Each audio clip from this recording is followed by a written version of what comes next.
Hey guys, how we doing today? My name is Michael Lafenhagen. I am your BioHack Advisor coming to you from Champaign, Urbana. I'm just here and happy to be blessed with seeing you guys again. I know I've been gone for a while. Um, I'm coming to you guys with an update about me, an update about what I've been going through, and I also have 3 points that I'd like to share with you guys today. The first thing I'll let you know, an update on me, is that I have finally taken the time to pursue this foundation of coaching that I've been so passionate about. I will let you know that I am a biohacking advisor for human being and well-being. I have gotten that opportunity placed upon myself. I accepted it this last week, so applaud myself, and I'm happy and I'm excited to take my practices into a biohacking environment and to still help and serve people and prepare them in the best way possible to have a health to their well-being. And the next thing I wanted to fall into with that is that I'm also an attitude coach. I coach on personalities. I coach on personality traits that lead to your inner rebel, but also lead to your inner leader. I do believe everybody has leadership qualities, and there's practices and there's habits and behaviors that you use to express those leadership qualities to succeed in the task that you're in every day, or just to translate into different leadership qualities that you have each and every day in the positions that you are in each and every day. If that is a parent, if that is a teacher, if that is a coach, if that is a doctor, any position that you're in, I do believe there is an inner rebel and an inner leader in you to help you succeed and get through the trenches of those times and the positions that you conduct yourself as a human being. So that's where I come from. And I also wanted to let you guys know is that I'm how should I say this? I'm not pressuring people. I'm not a pushy person, but I definitely want people to know that I have taken this time in myself to build relationships with people, to build an understanding for what our generation, as I am 26 years old, turned 27 in October, um, the way our world is turning to, the way our world is turning into health, into our way of understanding a human being to well-being in our life. So again, I just wanted to tell you, I'm going to get to 3 points about. My first one is going to be how I became a coach, the aspirations and inspirations that I looked within myself to believe to be a coach and to coach and work with people and to mentor people. The second point I will let you know is the type of client I'm looking for, the type of person I want to work with, the type of choices a person needs to make to come to me and say, hey, Coach Mike, I can work with you. I know that you're going to hold me to the highest version possible of myself. And I will dive deep into you, and we will make sure we find breakthroughs. We will make sure that we bring everlasting change. We will make sure that we use practices that are so small and that are also so extreme that all the possibilities to find your true self is there in your life. For you in this lifetime right now, not for you 2-3 months down the road, but we will work within these 2 or 3 months down the road to give you a present walk with yourself of the breakthroughs and the possibilities that you have in your life with the practices that I coach. So that's the second one. As I said, the first point I'm going to talk to you about is how I got into coaching. Second point is my ideal client. And then my third point is the type of coaching I do. Just a little bit. I'm not going to give you the in-depth groundwork. I will definitely put a link up to my website that shows you a lot more in-depth groundwork that I do with my surface practical practices that I put you through that you do on an everyday basis, or maybe will help you get more used to doing on an everyday basis. Like we said, I work with habits, I work with behaviors, and I work with the biology of your body, with the environment that you're in to help your true self, the leader, come out of you. So let me jump right into this real quick with you. So like I said, my first point is going to be talking with you about how I became a coach, how I decided to dive into this path, the decision to be a coach that can work with many walks of life.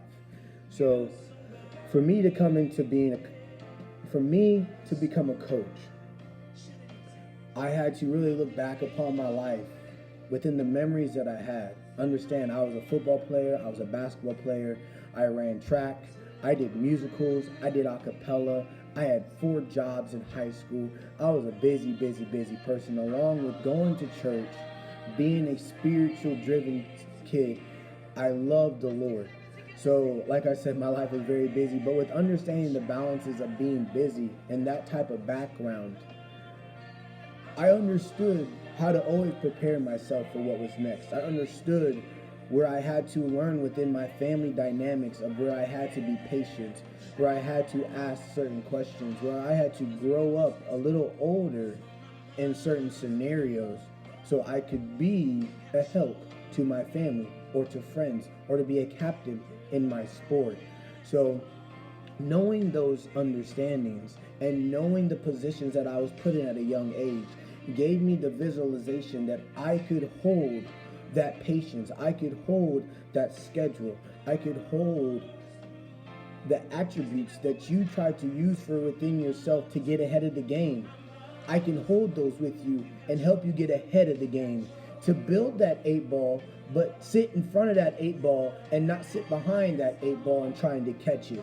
So that's one thing I definitely do from my past, from how I look at myself, to fall into this coaching path, is my athletic background, is the potentialities that I had in myself, that I felt that I had a path in those, to say that I can coach people that believe their success is in singing, is in sports, is in music, is in being a student, if it is being a better teacher, if it is having better organization. Another thing that I deal with and that I help people go through is recovery. Recovery from mental thoughts, struggling thoughts, understanding that you have potential, but at the same time, maybe in your gut, in your mind, you second guess yourself all the time. And the Lord keeps putting you opportunities in front of you. The Lord keeps bringing you through the trenches. The Lord keeps answering your prayers. But at the same time, you still might have a weak voice in your mind, or you still might have a weak voice in your gut or your heart. And where I sit as a coach today is to help you change that sabotaging talk. I want to be here and help you understand the organs in your body, that if you can listen to those and we feed those, that they will help fight the fight that you have against that negative voice in your head, that negative feeling in your gut, or that shift in your heart, that you might still feel unsettled about something, but you can follow through with confidence. You can follow through with being renewed. You can follow through by restoring your health to know that you're going to make it right on the other side. So those are another things I love to work with people on, with people that have struggling mental thoughts, that have a hard time with turning that page, even with the opportunity, and still know that they are healing themselves eternally. You know, I was a national champion in football my freshman year of college. And even though I had received that national championship ring and that trophy and I had a picture with it, I was still grieving on the inside, because the year before that in high school, I was supposed to be a state champion and I didn't get there. Now, I still felt in college, my freshman year, when I won that national championship, I still felt like I was part of the team. I still felt like a champion for all the hard work that I've done, but I wasn't completed. Because I guess I felt like I didn't do it with my homies. But I did do it with my homies, with a brand new team of great athletes. But at the same time, again, it was just an internal factor in me that wouldn't let me stand strong for what I had accomplished. And that I feel in anybody that knows that they're a champion, that knows that they're accomplishing the opportunities, that they're challenging themselves, and that they're putting in front of their path all the time to be a better person. And even though you might fail, or even though punches might be thrown back at you, that you're still willing to attack those punches, not in the same way, but go about them in a different way that crushes them forever. and even crushing them forever is when they still want to come back and attack you with a different punch. You have experience from the way you maneuvered that punch when it came at you the first time, that now this time, with the experience you have, you can actually go put that punch away and redirect it so it punches itself. And then at the end of the day, you still stand strong within your true self of who you are. So that's what I said right there. Like I told you, I had an athletic background. That's what brought me into coaching. Recovering from having amazing opportunities of being a national champion and sports, but still knowing I had a grievance in my body of where I still needed to do more. I still needed to be challenged. Even though that I had this trophy and I was finally a champion, it wasn't enough. It wasn't enough. I needed to succeed even more. I needed another one, really. Did I get that? No, I didn't. But I worked hard to receive another one. We made it back to a bowl game, but we didn't win that one. But like I said, with the brothers that I had, the team that I was with those 2 years at College DuPage, man, I'm telling you, man, those guys were amazing. Those coaches were amazing. They helped us understand setbacks. They helped us understand transformation. They helped us understand having preparation and to come back in the confidence to know the preparation was going to bring us a win, no matter how deep the trenches were in that game that we were playing. That's the one thing that I do love about this coaching, is that you're going to have setbacks with me. You're going to have times where you don't want to talk to me about something that might have gone through in your life. There's going to be times when emergencies happen and you're just like, will he still coach me? Yes, I will. There'll be times when you want to make a confession. Will I still coach you? Yes, I will. There'll be times you want to tell me, no, you don't want to do that, and I'll still coach you. There'll be times when you told me that you went and had pizza, and you went and you wanted something else, you didn't want to stay on the same schedule. I will still coach you. Understand, there'll be changes during our coaching sessions. There will be setbacks during our coaching sessions. There will be accomplishments, and there will be times of where you'll just jump and you'll hug me and I don't know what's going on, and I'll still coach you. That's what I'm saying, man. What also helped me understand to become a coach is that I have had 7 surgeries. All my surgeries have come from sports, the recovery between sports, to know that I can go back and play that same sport at the strengths that I had, at the ability that I had, at the focus and the capability. And going through surgeries, guys, as an athlete is hard. I don't care what level you're at. NFL, NBA, professional, college, amateur, average Joe, I don't care. Pickup game, doesn't matter. Injuries to an athlete, injuries to a person in music, injuries anywhere to anybody is disappointing and devastating, and that recovery is crucial. The mental curve for me going through the surgeries that I had was not just mentally, but it was also with my motor skills. A lot of my surgeries dealt with me losing sight. That was one of them. So my motor skills of gaining my sight back was a really difficult recovery. I have had surgery on both my wrists, 9.5 months. So the recovery to use my hands to type again, the recovery to use my hands to write again, to open a door, to open them and flex them and know that they can actually have range ability and mobility. That was a huge mental curve to go through. And my mind went through victimized stages. My mind went through victimized stages of where, I had to learn the true friends that I had. I had to learn real people in my life that I could be honest with, that I could tell them what I needed and they were going to listen. They were going to respect me. They were going to hear me, that I wasn't going to embarrass them, and that I wasn't afraid to embarrass myself, because I couldn't put a shirt on by myself. I couldn't brush my teeth. I couldn't eat. I couldn't go to the bathroom by myself, to be completely honest. That was one time during that recovery session right there when I broke both my hands, is when I knew I wanted to coach people. because the people that helped me during that time were such amazing spirits, were such beautiful people, that I don't know that I would be here this day with the mental capacity that I have to speak to all of you here right now, to tell you that I thank them for getting me through what I got through, which was a football team, people I had never met, nurses, and people that just felt sorry for me in the position I was, having no hands. I thank all of you right here, right now. God bless all of you right here, right now. Because I never would have been here on this day speaking this if I hadn't overcome what I had went through without you guys. I needed you guys with you to overcome that.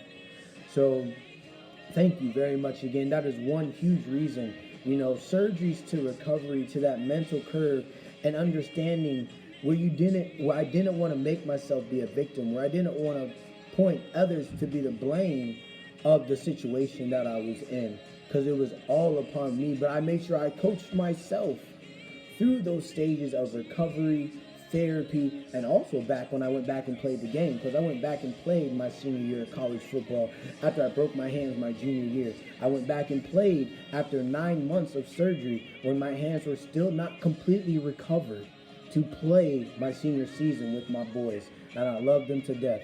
And I'm happy that they let me come back and play with them, and I thank you for Coach Fenn, who let me come back and play with his team.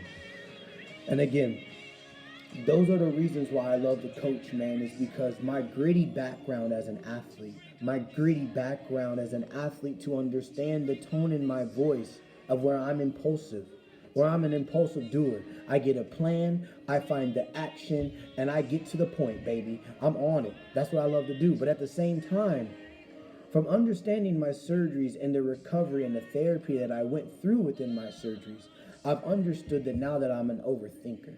I'm an overthinker about things. Not that I second guess, but I'm willing to have a philosophical mindset and weigh out every open door and every closed door, so I don't play no trick on myself, to know that I am going to go forward with balance, integrity, and longevity to transform my life for what it has come from and to where it wants to go be, and who it will be and who I will be from now on. And last but not least, I want to come and talk to you guys about what I coach. I'm a BioHacking Advisor. Besides you just understanding my background of how I got inspired to be a coach, understanding my background to why my experiences gave me the choice to become a coach, and now the choices that I make from the education that I've had to help coach people to understand my experiences, to understand your experiences, and how we can work together to hold your true self accountable to you and accountable to me, to find breakthroughs out of you. So what I like to coach, and what I love to coach actually with people and about people, is about 1, their environment, 2, their gut health, and 3, how they like to change. There's ways that you like to change. There's ways that you know you are in some sort of control, or you're even cool with knowing in some way you're out of control in the way that you are developing. And that's okay. That's what I coach. So I'll let you know right now that I'm a biohacking advisor with Humanbeing-2-Wellbeing. And what I told you is that I coach you on how to change. I will discuss with you how your change works. So what I mean, I will discuss with you how you change, is that you're going to tell me how you've gone through different stages of your life, if it's transforming, or if it's transparency, or if it's deja vu, like something happened in the past and now you're seeing it happen again in the present, and you're under pressure, so you got to make a choice. Hey, I coach through all of that, okay? So what I really do is I coach from 2 lenses. I coach from this being mindfulness, and then I also coach from your gut health. From within those 2 stanzas or lenses, mindfulness and gut health, I will look at your environment, I will look at your habits, I will look at your sleep, and again, I will look at the health of your gut. within those 4 categories, I will work with you and you will work with me, and we will both learn together a better relationship that you have with food, first and foremost. Food is the number one thing that I love to coach with people, just to make sure that we have a better understanding of what we're putting in us for what we don't know that's being put in our food. So that's one thing I love to coach about. And so my goal in those 4 categories, your environment, your sleep, your habits, and your gut health, in those 4 patterns of who you are, and I'm pretty sure those 4 patterns, you tried to figure out the change or the development you're going on in your lifespan right now. I want to get you on track with those patterns to create a health style of well-being for you. I want to help bring reliable knowledge and practices from my coaching programs, and also from the practices that I have from being a BioHack Advisor, to bring to you on a week-to-week basis to find breakthroughs in your life. So again, that's what I coach on. I coach as a biohacking advisor, and I coach from 2 different lenses: mindfulness and gut health. I coach from 4 different categories from under those 2 lenses. I coach your environment, your health, your sleep, and your gut health. From those 4 categories, like I said, I will make sure it is my goal as an impulsive doer and an overthinker to find in those patterns where you have holes, and specifically focus on those holes to fill those voids so you can have a health style of well-being in your life right now and for the rest of your lifespan ahead. That development does take time. It takes about 90 days to 120 days. It's not some get quick. It's not some get fixed quick scheme. How do you use like that? You know, I can't quickly fix you, but understand we will fix you to have longevity out of you. That's what I want to know, and that's what I want to see out of people that will make their choices to come coach with me and to come work with me as we mentor you through, and that we biohack you and advise your life to be put around a health style that is unique to your well-being. Again, my name is Michael Lafenhagen. I'm a biohack advisor for Humanbeing-2-Wellbeing. Thank you for spending time with me today, and I hope this video will be very clear to help you give another reason why I am excited to work with you, for you to be excited to work with me. And like I said, God bless, stay blessed. Awesome and power is our God, and you are your God. The leaders in you, the inner rebels in you. Which one do you want to lead your life?